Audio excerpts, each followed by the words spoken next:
Shop चाषर प्रमुख केन्द्र जीसीक्यू गाँ। वर्षकु उत्पादन हुए 3 नियुत साप। साप मांसरू प्रस्तुत हुए स्नैक्स।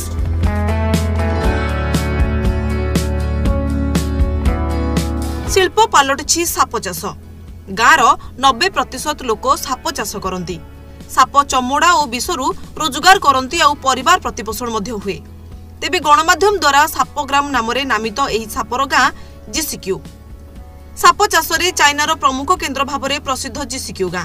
1980 दशकरू स्थानीय लोक साप पालुछंती। वर्तमान जीसीक्यू रे प्राय 800 लोक साप चाष शिल्प रे कार्य करती। वर्षकु प्राय 3 नियुत साप उत्पादन हुए। तेबे विभिन्न प्रकार फसल फल और पनीपरिबा चाष विषय आपण निश्चय जानिथिबे, किंतु साप चाष भी करा जाय पारे ए विषय हुए तो क्वचित शुणिथिबे। शुणिबाकू अद्भुत मन हेउथै पारे, किंतु एहा सत।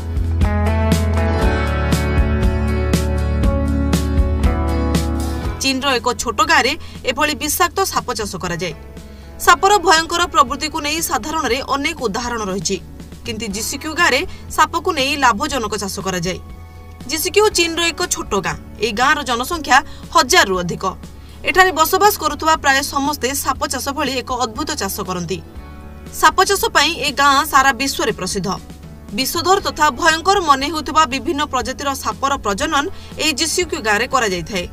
से भितर कोब्रा पाइथन भली विभिन्न प्रकार विषाक्त साप चाष मध्य करा जाय थाए। एठारे लोकमाने सापर मांस बिक्री करी बहुत लाभवान होइथांती।